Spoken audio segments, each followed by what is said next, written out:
Hi everyone. आज हम DU के एनसीवेब कॉलेज का यूजी कोर्सेज का बीए और बीकॉम का जो कट ऑफ का शेड्यूल है उसे डिटेल में समझेंगे और एडमिशन का प्रोसेस क्या होता है फॉर्म भरने के बाद उसे डिटेल में समझेंगे। आइए समझते हैं।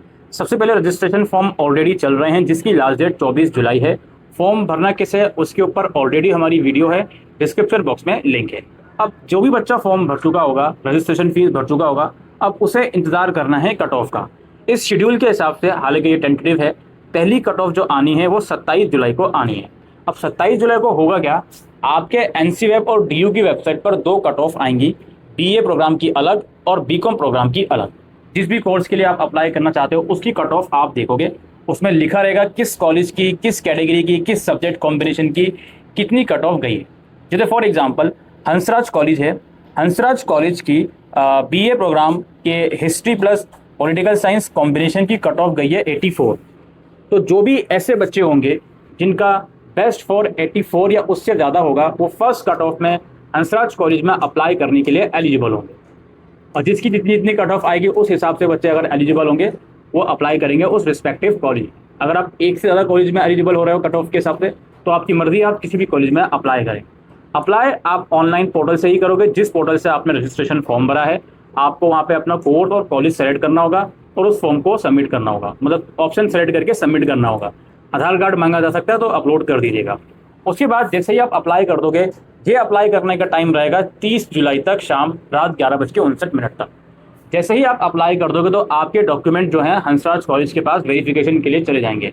वो वेरिफिकेशन होगा 31 जुलाई शाम 5 बजे तक। इस वेरिफिकेशन के दौरान अगर कोई गड़बड़ी आपके डॉक्यूमेंट में पाई जाती है तो कॉलेज में ask you to reupload और री सबमिट द डॉक्यूमेंट, और मेल वगैरह के थ्रू या किसी भी थ्रू मांग सकते हैं।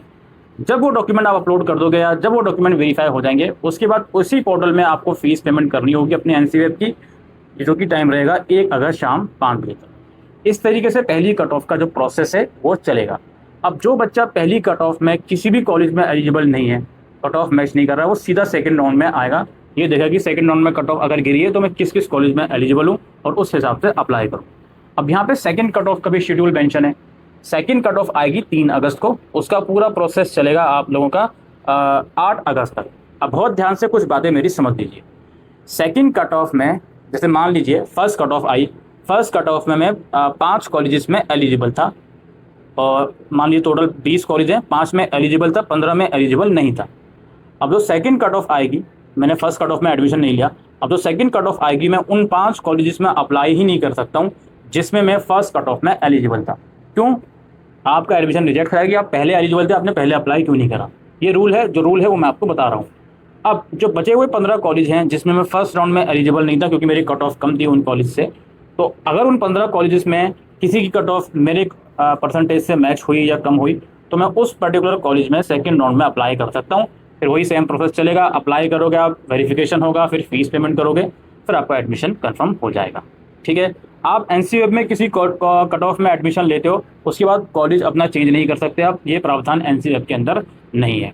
फिर इसी तरीके से थर्ड राउंड का एडमिशन चलेगा 10 अगस्त से लेकर 14 अगस्त तक। थर्ड राउंड में आप उन कोर्स या कॉलेज में अप्लाई नहीं कर सकते जिसमें आप फर्स्ट या सेकेंड राउंड में एलिजिबल थे। ठीक है जी। थर्ड राउंड में केवल उन्हीं कॉलेज या कोर्स में अप्लाई कर सकते हो जिसमें आप पहली बार थर्ड राउंड में एलिजिबल हो रहे हो, जिन कोर्स या कॉलेज की कट ऑफ गिर गई है और पहली बार आप उन कोर्स और कॉलेज में एलिजिबल हो रहे हो तो ही आप थर्ड राउंड में 10 अगस्त को अप्लाई कर सकते हो। ये सारा प्रोसेस चलेगा। फिर आपकी स्पेशल कट ऑफ आती है। स्पेशल कट ऑफ में जो ये रूल होता है कि हम पहले एलिजिबल थे, हमने अप्लाई क्यों नहीं करा, आप नहीं कर सकते, ये रूल स्पेशल कट ऑफ में नहीं लगता। स्पेशल कट ऑफ का मतलब है कि आप पहले किसी भी कट ऑफ में एलिजिबल थे, आपने अप्लाई नहीं करा उस कोर्स या कॉलेज में, तो आप स्पेशल कट ऑफ में उस कोर्स या कॉलेज में अप्लाई कर सकते हो अगर वहाँ पे सीट्स वैकेंट हैं और वो कट ऑफ निकालता है। ठीक है। इसी तरीके से और भी फर्दर शेड्यूल है, 4th cut off, 5th cut off, यहाँ पे आप देख सकते हो इनका शेड्यूल मेंशन है। और जो फर्दर शेड्यूल अगर होगा तो वो एनसीवेब रिलीज करेगा। समझ गए? ये पूरा प्रोसेस है कंप्लीटली ऑनलाइन पे। जब कॉलेज और क्लासेस आपकी खुल जाएंगी तो आपको अपने रिस्पेक्टिव कॉलेज में फिजिकल डॉक्यूमेंट वेरिफिकेशन के लिए भी जाना होगा। ठीक है। तो ये डिटेल प्रोसेस रहता है दोस्तों डीयू एनसीवेब के एडमिशन का। मैं उम्मीद करता हूँ आपको इस वीडियो में दी गई इन्फॉर्मेशन यूजफुल लगी हो, तो इस वीडियो को शेयर कीजिएगा। शुक्रिया।